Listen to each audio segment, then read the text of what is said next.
All right, you guys, it's episode 3 of Curb Talk. That's right. Yeah, we're going to do something a little bit different tonight. So check this out, you guys. A couple weeks ago, when I first rolled out this new series, Curb Talk, the first 2 episodes were with a former correctional officer, and we basically just chopped it up. We cut it up, and we talked about some of his experiences while he was working in some of the level 4 prisons, and I talked about some of my experiences doing time in some of the different prisons that I'd done time at. And we just kind of chopped it up and kicked it around. And you guys basically got to sit there and listen to different perspectives of about prison from both sides of it. Now, after I did those first 2 episodes, I told you guys then, at the time, I didn't really know what I wanted Curb Talk to be about. That I had ideas, but I was going to rely on you guys to basically give me some input, give me some feedback, make some suggestions on what it should be about, whether it's just another platform for me to interact with you guys on a more personal level, whether I open it up for some type of podcast, whether it's like just open forum. A lot of times you guys will submit questions for the Q&As, and I could take a question that might be of common interest to a lot of you and just elaborate on it. Or, there's a variety of different things that I could do. Not only Curb Talk, but there's another series that's called Game Time. And for those of you that are not familiar with either one of these 2 series, go on to my shorts and check out the previews. That'll give you a basic idea of what I had in mind at the time when I rolled these out. But I want the final choice to be made by you guys. I want you guys to be the ones to send in your ideas, and then I'll take, whoever, if the majority of you want it to be about a podcast, that's what it'll be about. If you guys just want me to open it up, or we're just chopping it up, or I'm talking about current affairs, current events, or things that are happening out there in the world, then that's what I'll do. Just keep in mind, though, we're talking about 2 different series, and I need ideas on both of them, because let's keep it real, man. Right now I'm doing War Stories and Inner Demons, and Inner Demons is a portrayal of my entire life from the time I was a kid all the way up until the present. And eventually that's going to end up coming to an end once I get up to the present times, which I'm like halfway through right now. But as I get closer to the current times, these episodes are going to be more detailed, because obviously I remember a lot more that happened recently. And then with War Stories, eventually I'm going to run out of stuff to talk about, because I've only done so much out there, unless I start fabricating and embellishing, which takes us to the next, the next thing I'm going to talk about. But before I get into that, let me just say this. So you guys drop your suggestions, your ideas of what these two series should be about. I want to get away from being one-dimensional. Eventually, those 2, Inner Demons and War Stories, are going to come to a conclusion. And when they do, I'm going to have something else to talk about. I'm going to have to create more content. So that's what I'm going to do. Now, and the last thing I want to say about that is, so in the meantime, in between time, I want to start running all 4 series together, so that when I'm done with these other 2, that I just transition straight into these 2 new series that I'm going to be doing. So, that's my plans. And I'm also going to continue to do the profiles that I've been doing on, the prison series that you guys might have seen a preview on. The cooking thing, the workout thing, those will be occasional, but I don't really expect those to really take off, but I'm going to still do them. I believe, you guys need some level of entertainment as well. A lot of you guys want to be entertained. You don't just want to hear me sit here and talk about some dry ass fucking historical shit. You guys want some entertainment. I don't think I'm going to be throwing on any wigs, jumping around on my head and all that kind of shit. But, I'll do what I can to entertain. So anyway, with that being said, let me get into the next issue that kind of ties in to what I'm going to be talking about tonight. And what I'm going to be talking about tonight is basically it's a question or a comment that I seen in the community last night from one of the viewers. And one of the viewers basically wanted to know, they asked me, they were like, "Hey B, how did you become a leader? How, what was the process? What happened that, along the way that helped you to become who you were as a leader?" And I'm going to cover that. I'm going to go into all the details, everything that I think contributed to that, the things that I had to overcome in order to elevate myself, in order to get that kind of status. I'm going to talk about all the things that I think contributed along the way, not just the basic fundamentals that, that help anybody elevate, but a lot of the things that I did personally within my career, so to speak. So that's what I'm going to do. I'm going to get into that. And until I decide one way or the other what these two series are going to be about, that's what I'm going to continue to do. I'm just going to go in the comments, find a question that might be of common interest, and just get into it. So before I get into that, let me just say this. And again, it kind of ties into it. So one of the things that I've said before, I've talked about, something that I've noticed in the past, which is a common thread amongst a lot of guys that drop out, that end up getting kicked out, poked out, walked out, stabbed out, beat out, whatever the case was. Once they fell out of favor and they were no longer part of that criminal organization, that street gang, that criminal, whatever they were involved in, even if it was just a biker club, there's a lot of parallels. It's kind of all the same, what I'm talking about, as far as is you belonging to a gang or a club, the camaraderie, the politics and all that.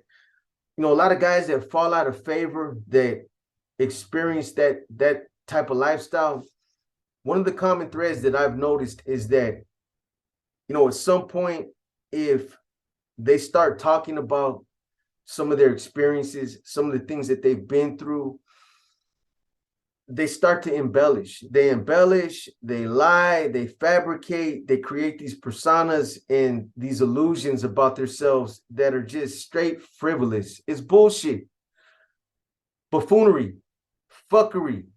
It is malarkey, horse feathers, bullshit, shenanigans, whatever you want to call it. But it's fake. It's not real.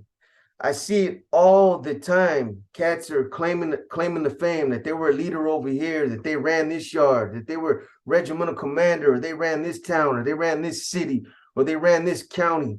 And it's bullshit, man. It's bullshit. Everybody can't be a leader, and everybody isn't cut out to be a leader. Some cats just don't have it. They don't have the skill set to be a leader. I mean, and anybody, I guess, can be in a leadership position, but are you a good leader? Is it, we're talking about within the NF, at least that's what I'm talking about right now specifically. Anybody can be in a leadership position. Again, Lancho always comes to mind. There's somebody that was in leadership position time after time, but was he a good leader? He was a tyrant, and he did shit. He did a lot of foul shit. He discouraged a lot of people. So those are not the type of leaders I'm talking about. And I mean, a lot of these guys that were just regular norteños or regular sureños, they're portraying themselves to be something that they were not even close to it. Not even close to it. These are guys that went to camp. These are guys that were on level 1 and 2s, H-unit cats, or maybe they done a little bit of shoot time, or maybe maybe they've been to a level 4 once or twice, but they put the 2 on the 10 when they talk about their past history. Now, there's one individual I always think about when, I refer to this right here. There's one cat that always, I always see him on Gangland, and, some of us know about your history. Some of us were a part of that. Some of us were a part of that same team. So you got guys that are just straight lying about it, that, I ran this, I ran that. Yeah, maybe you were a fucking tier security. Maybe they gave you a position as an exercise coordinator. Maybe you done some fucking burpees. Maybe you were, yard security. Maybe you had to go out there, pick up the fucking trash and check all the rings on the fences and pack that fucking man wallet when it was time to secure the fucking paperwork. But I'm talking about a fucking real leader. I'm talking about somebody that ran prisons, ran yards, that was in charge of investigations. And I'm going to get into this later, but I'm going to tell you guys like this. San Quentin, that's what made me a good leader. San Quentin was my first home at one point. That place right there, if you can run San Quentin, you can run any fucking prison, because there's so much shit going on over there in San Quentin. It's crazy. You got H Unit, you got North Block, you got Alpine, Badger, Donner, Carson, East Block, Death Row. I mean, you got the reception center. It goes on and on and on. Literally, when I would be over there in San Quentin and I'd be, I had the keys, or I was the regimental commander for San Quentin, which was damn near every time I went through there. Once I became an NF member, all day I spent answering kites. I mean, it was nonstop. AB, one time I was picking up kites. They were coming in by the boatloads, 20, 30 kites. H Unit, Donner Section, Alpine, North Block, reception center. It was just, after I get through with a bunch of investigations, comparing all these different names to the BNLs, looking at some of the investigations, making some of the decisions, giving some of these guys direction, giving them some guidance when they'd ask about certain things, how to handle different situations. At some point when I would think I was almost done, one time I'd go back down, pick up another 20, 30 fucking kites. And I mean, this shit would go on from the morning until shutdown. I literally at shutdown end up, staying up a couple more hours, and I would still wake up in the morning and would still have shit from last night, and then it would start all over again. San Quentin will test your skills as far as being a good leader. And, I had plenty of practice over there. That was my training grounds as far as, you can, like I said, you can run San Quentin, you can pretty much run any prison. But anyway, just to close up, I'm kind of putting the horse before the carriage, but just to close up on that one issue I was touching on, my point is everybody has a message. Everybody has something good to offer. If you're coming on YouTube, if you're going on Gangland or social media to help some of these youngsters, like a lot of cats claim that they're doing, if that's really what you're doing, stop lying. Stop spending so much time, making people believe that you were something that you weren't. Just keep it real. Keep it real. You're doing them a big injustice by claiming to be something that you weren't. You're muddying the waters. They'll respect it more if, people can tell whether they're familiar with that lifestyle or not. They can tell when somebody's genuine. Even people that are not familiar with that lifestyle, that haven't really lived it, eventually they're going to be able to see different characteristics. Like, man, this dude, either they forget the lies that they put out there and they get caught up in their own shit, or people just start seeing through it. Like, man, I don't know about this dude. Because, you guys, like I've said before, you guys as viewers are at the mercy of us as content creators. You either believe a motherfucker or you don't. And you got some slick talking fucking dudes, man. They can convince you that the shoes you're wearing on your feet really belongs to them. I mean, some of these cats, they're just some shrewd slicksters, man, when it comes to the gift of gab. And, it's not necessary. It's not necessary. There's a lot of honor. I'm going to say this. When I was 18 years old and I was on my way to prison, a lot of my homies got at me before I caught that bus and told me, B, when you get to prison, just do your own thing, homie. Just do your own thing, bro. Don't get involved in the politics. Just always make yourself, let it be known that you're there to assist, that whatever the homies need, whatever the fellas need, that you're there. When they ring that bell, answer the call, bro. Never debate nothing. Never second guess nothing. Let them know you're hungry, you're striving, but that you're there to assist. And stay away from the politics. And if you do that, you'll be good, bro. There was one homie that got at me, only one, that was a little older. Well, he was a lot older at that time. I was 18. He was about 26, 27. He had been in the joint. He was an NR member, was laced up. He's the one that told me, bro, when you get to Quentin, the NR, they're going to approach you. They're going to get at you. And, you know, he put that seed in my ear. He planted that seed. So I already kind of knew what to look for before I got to Quentin. I had the advice of my other homies that were telling me to just do my thing. There's a lot of honor in just being, you know, a solid norteño that's just there to assist. You don't have to be a shot caller. Everybody don't have to be a shot caller to have credibility. So, you know, when I got to prison, it's always been my nature to get involved. I was never the type of individual that would be back in the shadows watching the homies put in work. Fuck that. You know what I mean? I'm gonna roll up my sleeves, get up in the trenches with you guys, and I'm gonna be right there on the motherfucking front lines, and I'm gonna get busy with you guys. I don't want you guys to go out there and put work in for me to secure those main lines so I can do my time. Nah, that ain't me. That's never been me. So eventually I did get involved. I got involved with the NR. You know, once I got to San Quentin and the homies told me a little bit more about, you know, what it consisted of, because the homie in the county jail, he gave me the bare minimum, just the basic, a generic breakdown of what the NR consisted of.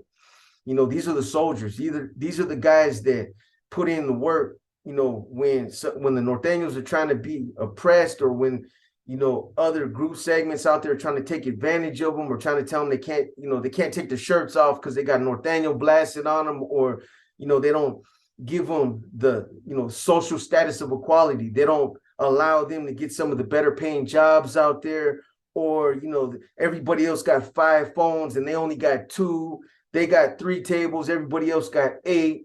They got 1 handball court, everybody else got 4. Those type of things. Nah, fuck that. We're going to get our piece of the pie too. So when I first heard about what the cause and the struggle was about, I was like, I want to be a part of that. I love my people.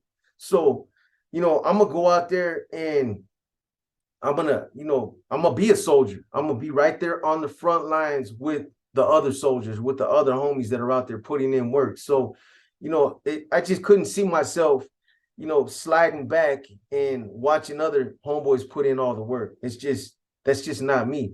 It's never been my style. So anyway, you know, my point is, in this part of it, is that there's a lot of honor in just being a soldier. I think what it is there's a huge misconception that a lot of these guys seem to think that they need to portray themselves to be a shot caller, a leader, somebody that was part of the hierarchy, in order to have that credibility, in order for people to take him serious. Like, this dude was just a poo butt. He wasn't nobody. He was just a run-of-the-mill type of norteño. He wasn't somebody that was, you know, somebody that was making things happen, somebody that was, you know, making decisions, somebody that was running investigations, deeming people, somebody that had the authority to take people off the BNL, or, you know, a regimental commander. You know, they seem to think that they have to portray themselves to be somebody like that in order for viewers to take them serious, or to believe what they're talking about, you know, the stuff that they talk about themselves. And that's not the truth. I don't agree with that. If I was just a soldier, just a regular level line soldier, I would have no problem telling you guys, hey man, you know what? I never was a leader. I never became a leader. I was just a fucking hungry ass norteño that was always there, ready, cocked, loaded, ready to go. If you guys need my assistance, let me know. When you guys ring that bell, I'm gonna fucking answer the call. You know, when, where, how, what, whatever you guys tell me to do, that's what I'm gonna do. I'm never gonna question it, never gonna, you know, think about my release date or the sacrifices that come with it. Nah. You know, I'm going to do what's expected of me, period. I'm never going to put myself in a position to ever, you know, have those type of black marks hanging over my head, man. So, you know, these guys, I think a lot of it, man, again, a lot of it is pride too. It hurts for a lot of these guys to admit that they were just regular individuals that weren't part of leadership, that they just weren't part of the hierarchy, that they weren't NF members. You got guys that are leading people to believe that they were NF members when they weren't, because they want people to believe that they had that type of status. It's not directly saying it, it's omitting things, and it's the things that they don't say that leave the impression that that's what they're saying. So they'll leave it like that. They'll kind of throw it out there and lead you to believe that. And is he NF or isn't he? Is he or not? But that's what he said, but I don't know, so it's crazy, man. It's a bunch of fuckery. You know what I'm saying? It's not necessary. Everybody has a message. Everybody has something good to offer somebody. And if a lot of these guys are keeping it real, if they're coming on to YouTube or whatever social media platform they're on, whether it's on fucking Gangland, on a documentary, on fucking Nova, Channel 9, whatever they're doing, if they're doing it for the reasons that they claim to do it, that they're trying to help the youngsters, they're trying to give enlightenment, so that a lot of these guys don't make some of the same mistakes that they made that got them caught up. If that's the reason why they're really doing it, then stop fucking embellishing. Stop lying about your status. Focus on helping the youngsters. Keep it real for one time in your life. Keep it real. You know what I'm saying? Keep it real, and people will respect that more. Seriously, man.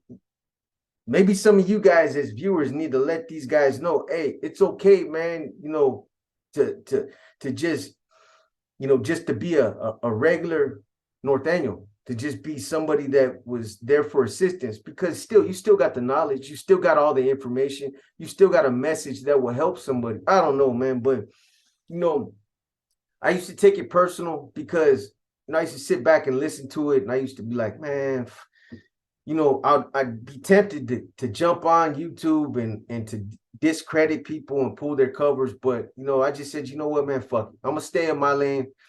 I'm going to continue to, be transparent and continue to maintain my credibility. And if that's what other people want to do, if they think that that's the right thing to do for themselves, then that's cool, But that's one of the reasons why I don't watch a lot of other content on YouTube, because it righteously burns me up. Like, motherfucker, that was me. I was doing that. You weren't doing that. You know what I'm saying? But anyway, let me get on to the meat and potatoes of this topic now. I'm gonna just tell you guys like this. From the time I was 12, as young gang members, however age you were when you started to associate with other gangs out there in the streets, I think a lot of the guys that got involved in gangs were trying to fill some type of void, something that they weren't getting at home, whether it was, the guidance of a father figure, whether it was just, feeling like they were cared about, feeling that they were, that they were loved or cared about, whatever it was. I think a lot of guys, when they get involved with the gangs, they're turning to the gangs looking to fill some of those voids that they're not getting at home, at least with some of them. Because, then you got some of these guys that come out of the suburbs, that they got families that are, they really do care about them. They're not broke. They've never experienced poverty. They put them in school, some of the best schools, and they never want for nothing. But still, these individuals gravitate towards the neighborhoods, towards these street gangs. When I first started associating with my neighborhood at the age of 11 or 12, that was around the age right there that I really started getting involved with my hood. I started running around out there in the hood. It's just a little young gangbanger, but I was, I used to watch a lot. I used to watch the homies, how they used to move. I told you guys before, Big Roach and his little brother, Little Roach, were two of the main cats that, they had a lot of status in my neighborhood. They were known for putting in a lot of work out there. And this was a time when it was just all red on red. When we used to get them up with Daly City, Excelsior Park, Southeast. And, they had a lot of status in the neighborhood. But I used to watch these guys. Whenever they come around, I watch them. I watch how they walk, how they talk, how they move. And eventually I started to emulate them. I started to learn how to walk and talk like a gang member, so that's what I did. Now, 11, 12 years old, you're not really going to learn about the intricacies of what it means to be a gang member at that age. You're gonna get the bare minimum of it, of what gang members do out there on the streets. We terrorize our neighborhoods when we're young. We throw bottles, we write graffiti, we steal, we rob and pillage, and we hurt people, we victimize people, we terrorize the neighborhoods. um that's what we do. I didn't really learn nothing about, how gangs really operated, the etiquette, the conduct, the politics, none of that stuff until later on when I would go to prison. When I started going to the county jail, and I ran into some of these guys that I was just talking about, some of my older homies that were lacing me up, that knew I was going to prison, that I was, I had 7 years. This is my first run, and they laced me up as best they could. I was a loose cannon at that time, just a young fucking loose cannon, man. Trust me on that. Anyway, so when I would get to Quentin and I would get around righteous NR members, like, I heard somebody mention his name in a way that I didn't really agree with on another, on another channel, but they mentioned Chocolate Ray Perez, and he was one of the ones that pulled me as an NR member. I didn't get pulled directly from him. He was there in San Quentin and he had the authority, but he was a righteous NR member. And they were talking about him like he was a poo butt. But it makes sense because it was somebody that I wouldn't really expect him to know the real, somebody like that and his real status. But anyway, so, when I got around individuals like that, Ray Sotelo, Chocolate, a Puerto Rican puppet, what's his name, Cuban cat, Diaz, Cisco Diaz. When I started getting around those individuals, one of the things that I really took serious, I've always taken serious from the time I first started going to prison back in 88, 89, was my education. Anytime I got around somebody that was well-rounded, somebody that was educated, somebody that had a lot of game, I always bombarded them with questions. Hey, can you teach me this? Can you tell me a little bit about that? Can you give me some insight on this? What's this consist of? What's that? And I would absorb it. I take it all in. I would take it all in. And that was a process that continued. It continued over the years. From San Quentin, the first prison I went to was Susanville. I got to Susanville, was young, was green, but this was the beginning of my journey right here, just as a little young NR member, not really being gamed up at that time. I would start to get delegated different positions within the household. I remember the first position I got was like a tier security job, and then I got a squad security job. Then I got a yard security and an exercise coordinator. And it just kind of went on and on and on. As time went on, it just depended on your performance, how well you performed in different situations. People are always watching. There's always, whoever got the keys, they're always watching to see who they're going to delegate next to leave those keys with when they leave. And, I always conducted myself like a professional. I was never one to play grab ass. And I learned that stuff at a young age. I told you guys when I went to Susanville that, I got into it with Edward Lanzarin, wino from Diablo Park, when we were cellies, because he liked to horseplay. I learned early on that horse playing was something that I did not do. I didn't indulge in it. I didn't play grab ass. I didn't play those type of games. Not that I was super serio and couldn't fuck around and bullshit, but I just knew and understood that always leads to something that ends up snowballing, and it will eventually get blown out of get taken out of proportion, and it'll lead to a fight. And that's what happened.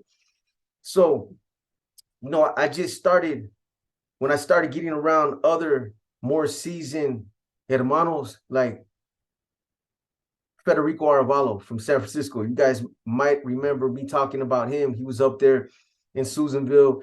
He was sold up with Gilbert Garcia from San Jose. Those two would end up getting out, and Federico Arevalo would end up getting killed in San Jose. It was part of the '92 indictments. But I got around individuals like that, and I asked a lot of questions, and I soaked up a lot of this stuff. I used to watch how guys that were in leadership positions, how they acted, how they functioned, how they moved, some of the things that they did, not just as far as decision making, but how they conducted themselves, how they carried themselves. I learned early on as a young gang member, I call it the status mobility system.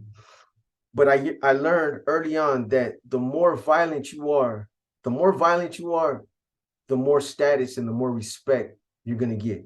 If you're a violent motherfucker that's out there laying cats down and, you got a history of stabbing people, shooting people, socking people up in the neighborhood, you're just a violent dude, you're going to get a lot of respect. People fear that, but they respect it. You're going to get a lot of respect, and people are going to, they're going to look up to you. You're going to get that status. That's a fundamental that is across the board with any facet of life that you're talking about. Again, criminal, corporate, motorcycle club, it doesn't matter. If you're somebody that's a violent individual, people are gonna, they'll look up to you, they'll fear you, but they'll respect you. So that was something. I always had that violent streak in me. I learned early on, to be able to go out there and hurt people and not even think about it. I learned how to, basically suppress my, my conscience. I could hurt somebody, and 5-10 minutes later, my dumb ass be standing in a fucking taqueria, ordering a burrito or some motherfucking flautas or something. You know what I'm saying? I would never even think twice about it. I have a conscience now. If I see a spider or a little bug crawling across my floor in the house, I'll scoop his little ass up and I'll fucking fling him outside before I step on his little ass. Why? Because he deserves to live too. Little motherfucker might have a family. He might be from the west side. You know what I mean? He got caught on the east side in my kitchen, but he got people out there on the patio. You know what I'm saying? He's got a crew of homies out there. So on the real though, I learned how to suppress my conscience when I was younger. And, that's something that I had to do. When you're in the business of hurting people and, that's what you do, you have to be able to suppress your conscience, not think about it. You can't, think about how you just hurt somebody. But I learned how to do that. And, I started to show out a lot. I constantly doing it for a lot of the times. It wasn't even necessary. It was overkill. But, I wanted to prove that I was that type of violent individual that, that the homies were looking for, that I was capable of doing that. And this is from the time when I was just a young kid, 12 years old in the hood. Now, I still carried that same energy with me when I would go to prison. Whenever I was asked to hit somebody, I would always come in hungry. When, where, you know what I mean? Who? Let's go. That's how I was. I was never like, oh man, come on, man. I'm supposed to be going home in 2 months, or like, why is it got to be me? How come it can't be the homie? I did the last one. It was like, nah, man. You know what I mean? It could be me every time. I don't give a fuck. You know what I'm saying? If somebody needed to be dealt with, I wanted to always let it be known that I was willing and I was up for the task. And that's something that propelled me forward. It really did. On the streets, I was violent, and in prison, I was violent. Prison cred, street cred, it all works the same. And that, that was one of the contributing factors to me becoming a leader over the years, that violent streak that I had in me. I had the perfect trifecta. And when I say trifecta, I mean, there was 3 elements that I had that helped me, that really helped elevate me up that ladder fast. It was, the violent streak that I had in me. I had a strong propensity to commit acts of violence. It was my ability to generate money. That's one of the other fastest ways that you would elevate yourself within the NF, within the NR, or any other organization, criminal or corporate. When you generate money, you're a breadwinner, you're embraced. You're embraced, you're famous. Everybody likes a breadwinner. So that was another thing that really helped me. It went towards my resume. The third thing is this: you can go to 1,000 fucking classes. And again, this is from any walk of life. You can go to 1,000 classes on whatever it is. If you're aspiring to be a real estate agent, or you're trying to be a law enforcement officer, or you're a gang member trying to become a better gang member, you can go to 1,000 classes and get educated, get your class shot from the homies out there on an exercise yard in prison, or get laced up out on the streets. You can read 1,000 books and be book smart and know all the different things that are involved, and be book read and smart and have all that knowledge. But unless you know how to apply it, it does you no good. There's a lot of dudes that they know how to, they got the information and they know what they need to do in order to push it, or in order to make it happen, but they can't do it. I was always one of those type of individuals that was able to not only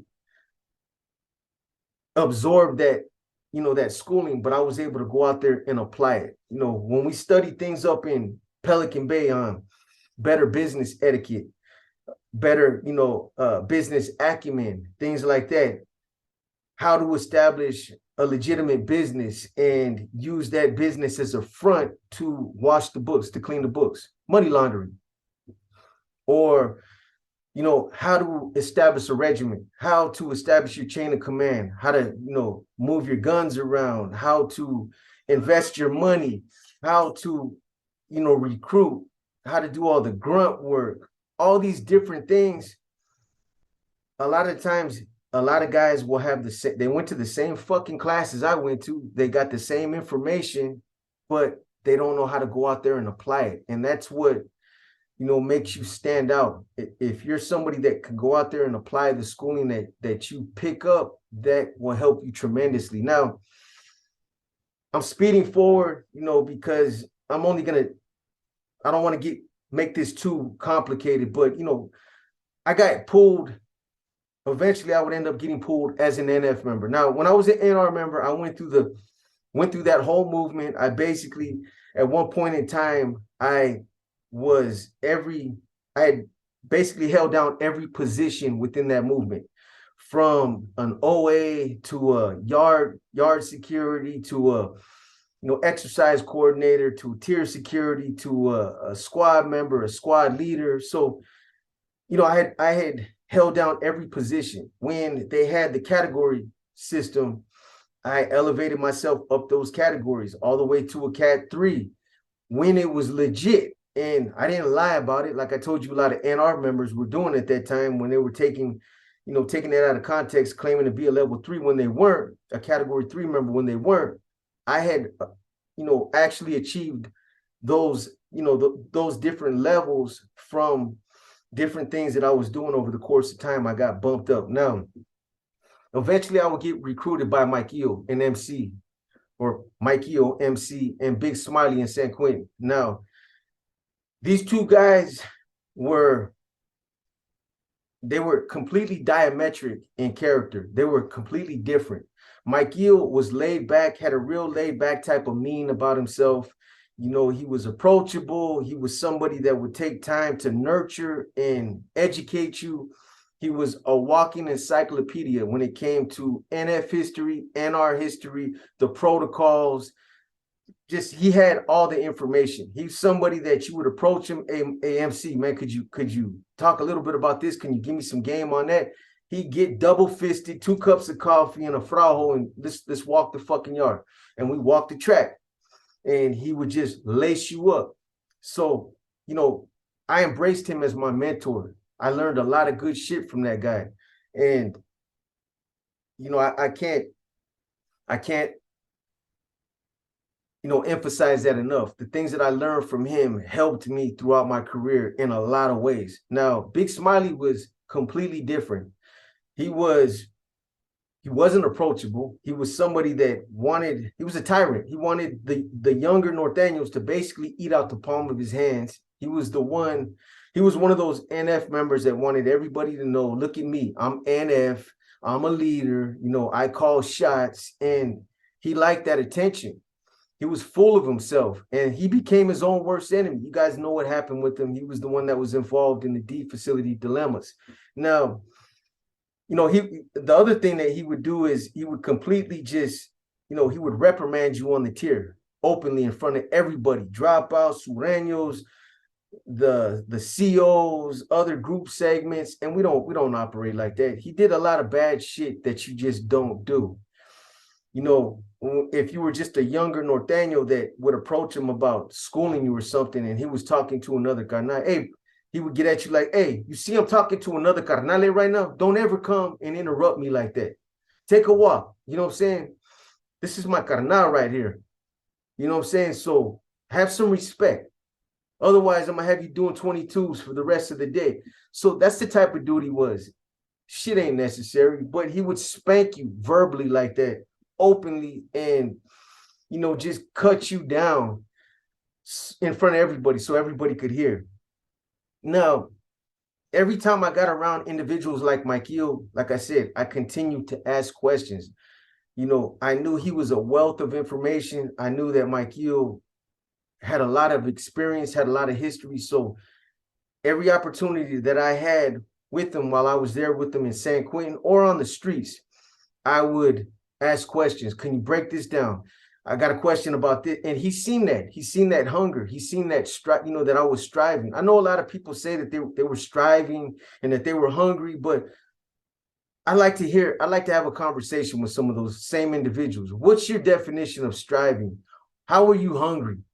What did you do to better your education? I was always trying to better myself, and I never allowed my ego or, any level of arrogance to ever become a hindrance. I understood that the learning process went on for the duration. It's a never-ending process. It will go on for the rest of your life. And I understood that sometimes you need to keep your mouth shut and your ears open. You can't always be talking like you know all the answers. Sometimes you got to let your mentor talk, because eventually you'll even shut him down to be like, this dude, he doesn't listen. He's not absorbing. So, that was one of the other things that I did is I got a lot of information, and I looked at it as like I was arming myself. I know this is going to sound funny, and some of you are going to be like, what the fuck does that got to do with schooling? But so in Susanville, I'll give you guys an example.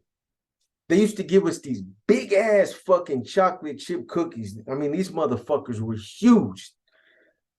And they had like almonds and pecans and chocolate chips and oatmeal. These motherfuckers were to die for. I beat somebody up for their cookie. Straight up. I'm talking about, man, you would go to the yard and you work out there, and you would just be thinking about, man, I can't wait to go in there, take a fucking playa, you know what I mean, and sit back and just enjoy that motherfucker. You know what I'm saying? Well, I know it might sound funny, but that's how I used to look at my education when I was in Susanville. Whenever I would go out to the yard out there and I was getting indoctrinated by like Federico Arvalo and some of the other brothers that had been around, I would get a bond, or I would get, some type of schooling, whatever it was, a topic or a breakdown on something. I would look at it like it was like one of those big chocolate chip cookies that I looked at it as like, this is something I can't wait to get back to the cell to dig into this, to like really get into it. It's like, I need this right here. It's something that's going to benefit me. It's going to arm me. My schooling, I'm only as good as, my schooling. So now it might sound funny, but that's how I used to look at it. It's like big chocolate motherfucking chip cookie. I'm going to get back to the cell. I'm going to take a playa. I'm going to fuck that cookie up while I read my fucking schooling. And, I would really get into it, really sit there and break it down with my cellie. What do you think about this, bro? Try to open each other's mind up and branch off in other directions. And the schooling, the things that I did to better myself.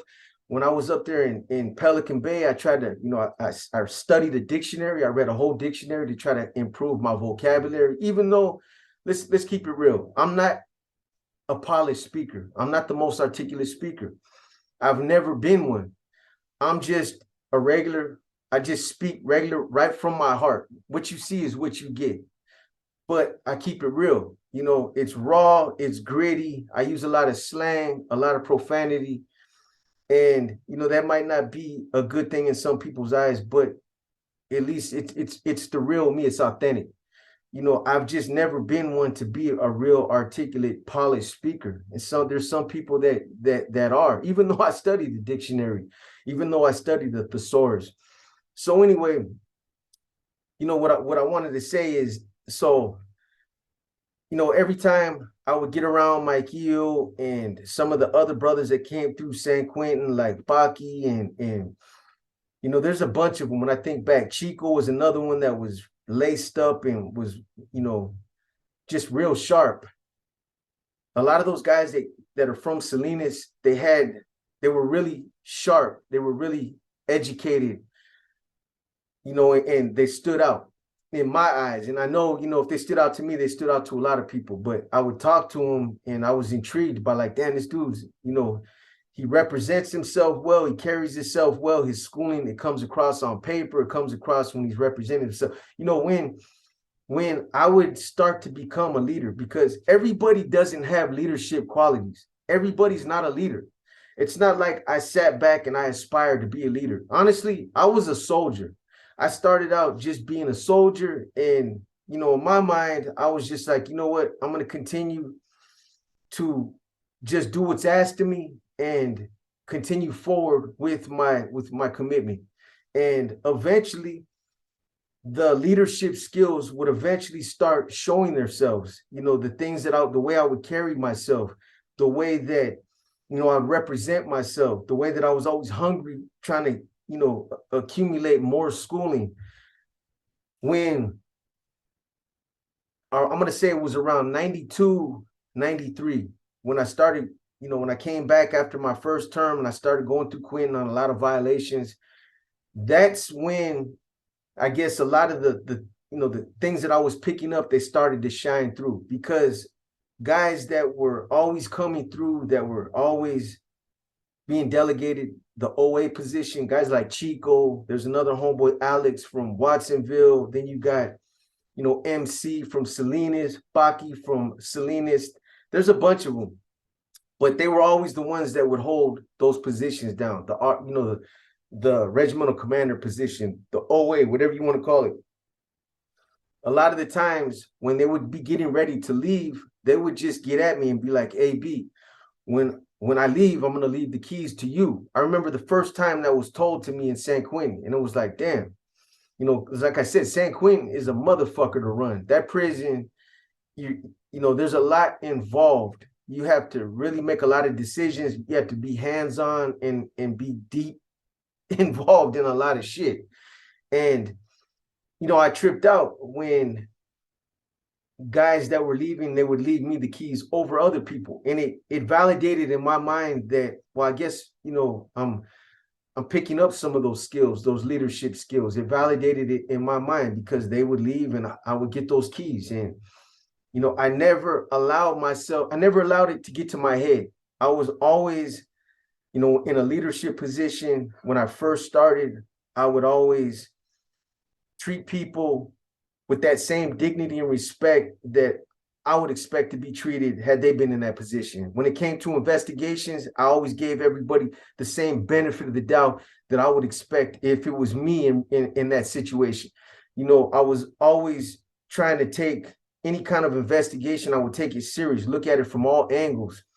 I would try to stay away from showing favoritism to some of my homies from my neighborhood. Those were things I had to overcome. The other thing I had to overcome is this.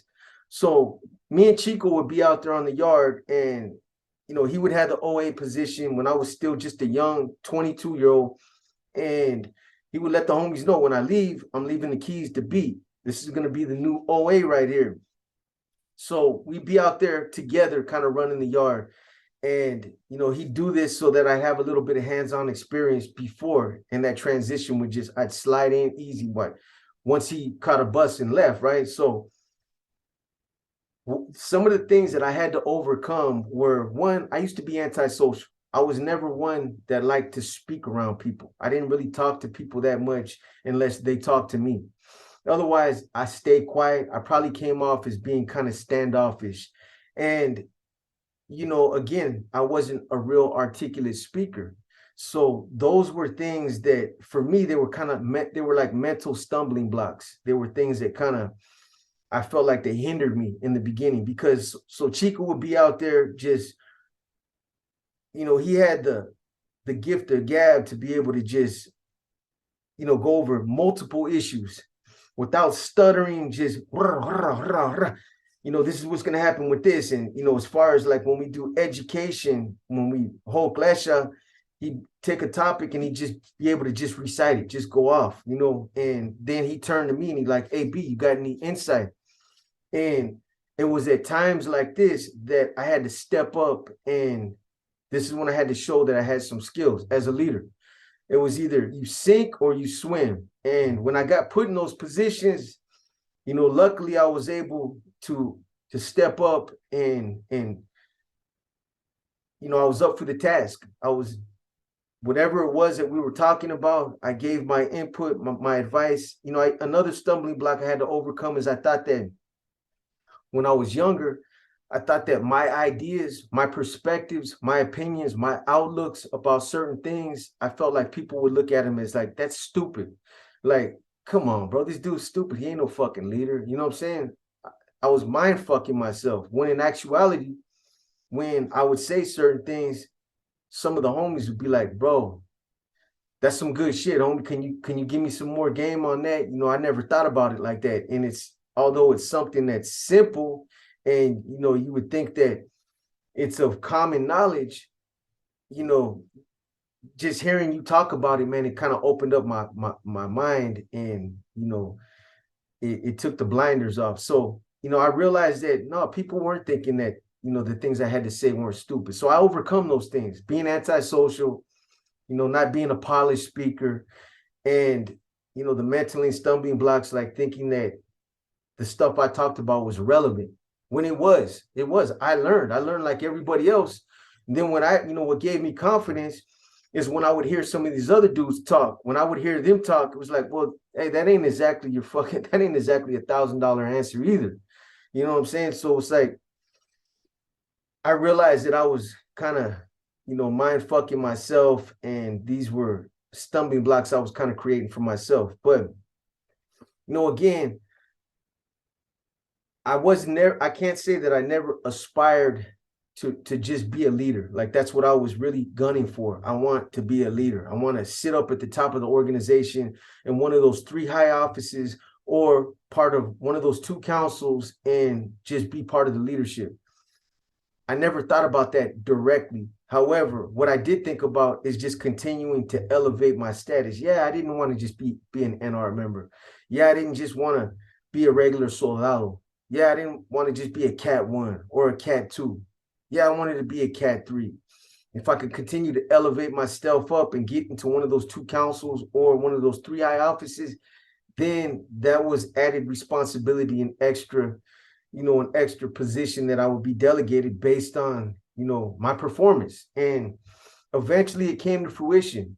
I continued to absorb more knowledge.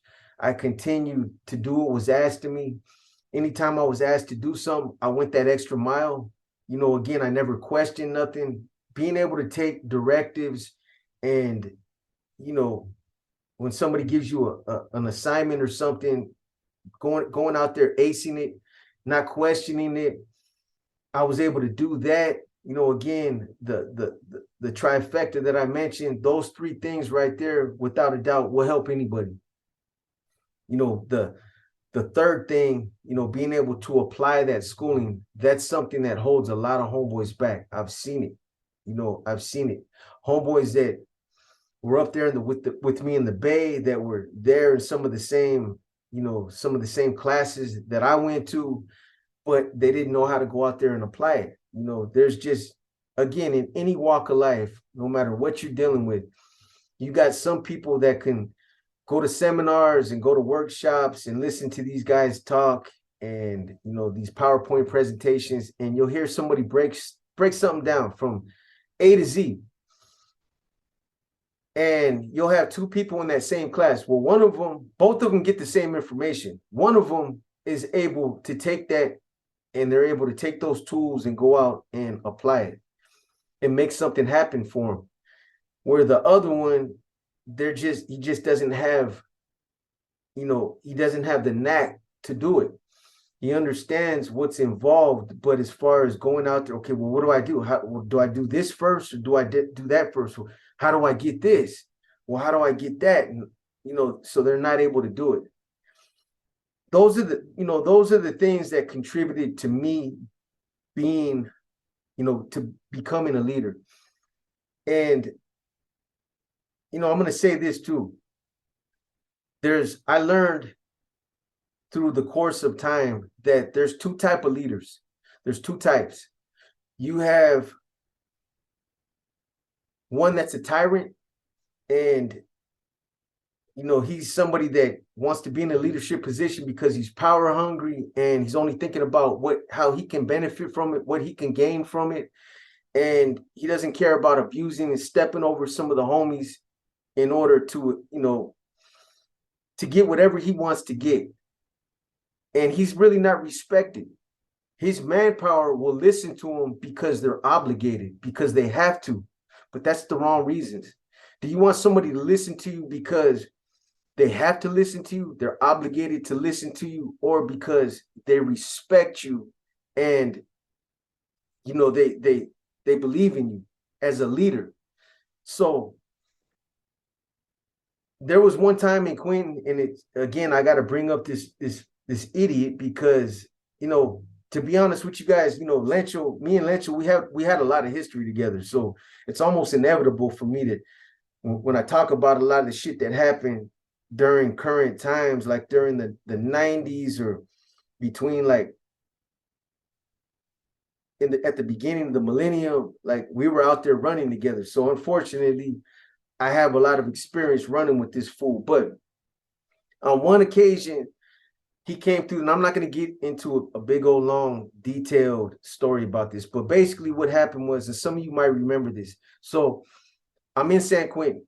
I'm running the prison at that time.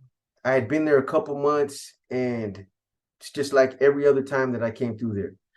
Now, Lencho pulls up. Apparently, him and his girl at that time, Peggy, rest in peace to Peggy, she somehow got her wires crossed, and they led leadership to believe that I picked up an ounce for him and that I didn't pay him back. As a result, I got put on freeze for not returning this brother's money. Now, I didn't have nothing to do with it. It was my boy that picked it up, Smokey from Salinas, but I wasn't going to throw him under the bus. I was like, it's all good. I knew Smokey was on his way there.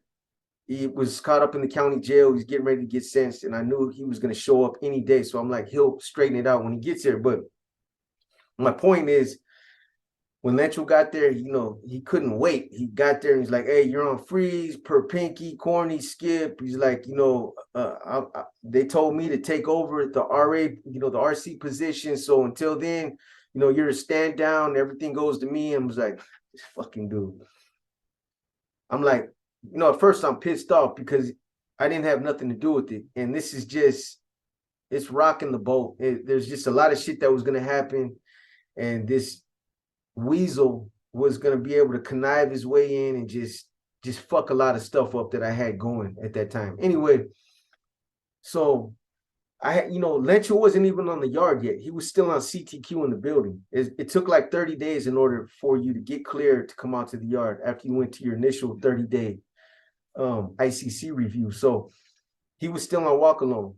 And, being that he was going to get the keys, he was basically going to be running the house, but he wasn't going to be on the yard until about another 3 weeks. So, I went out to the yard, and I threw a big ass meeting on the yard, and I told all the brothers, I was like, hey, look, I'm gonna let you guys know I'm on freeze. I'm I'm on freeze. It's just protocol. And in the meantime, until this gets straightened out, you guys are going to have to fall under Lencho's direction. And they were like, man, fuck that. Straight up, I'm not telling you guys no bullshit. There was a lot of cats that I was really close with, a lot of them that I was really, hermanos that I was pulling and that I was nurturing, trying to, I took them under my wing and was really working with these guys. And they were like, nah, B, you're our leader, man. We don't want to listen to that fucking piece of shit.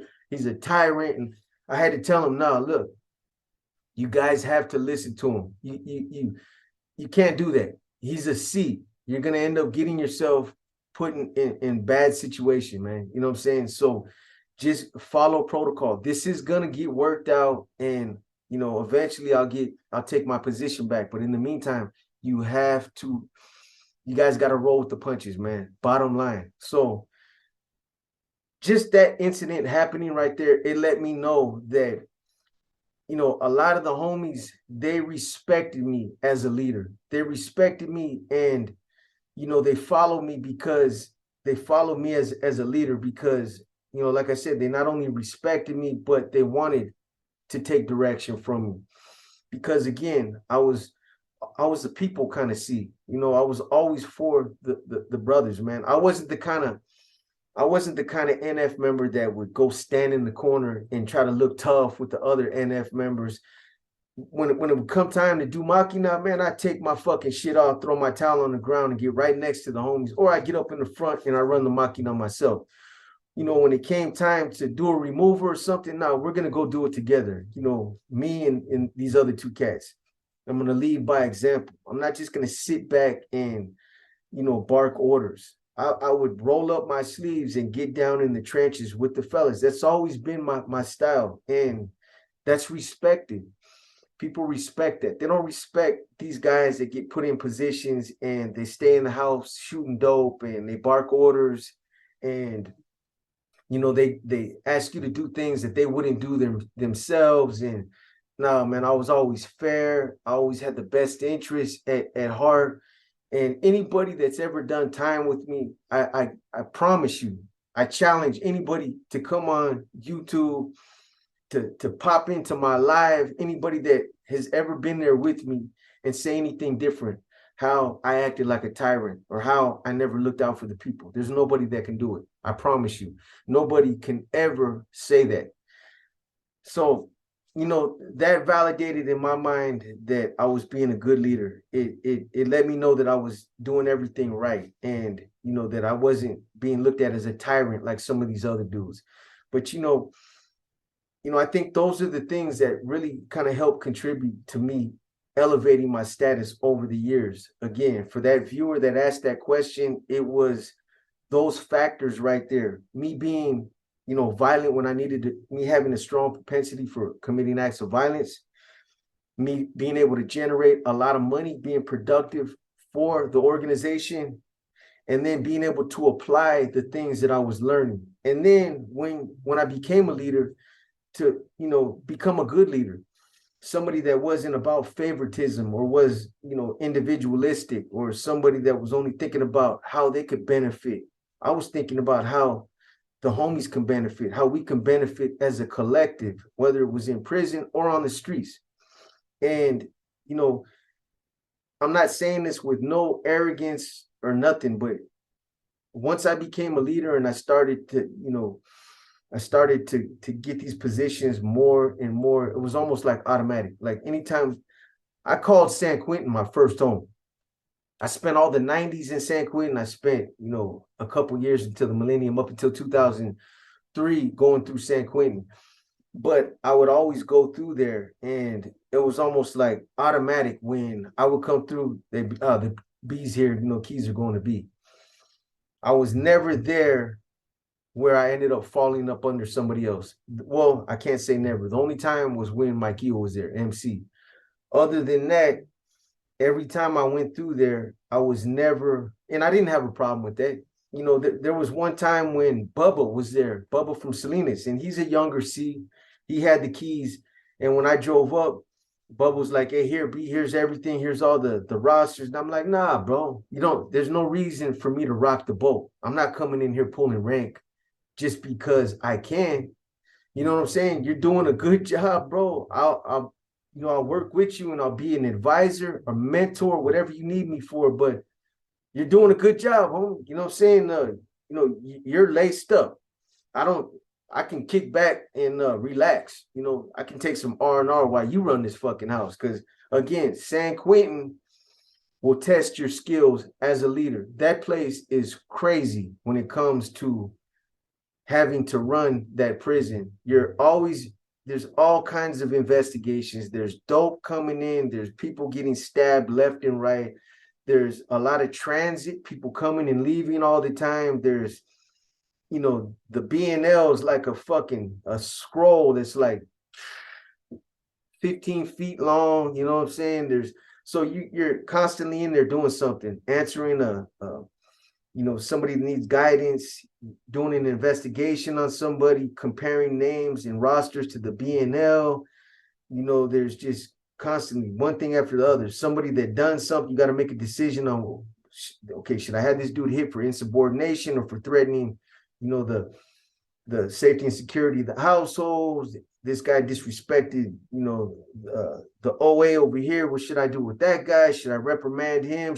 So, I mean, San Quentin was a motherfucker, man. It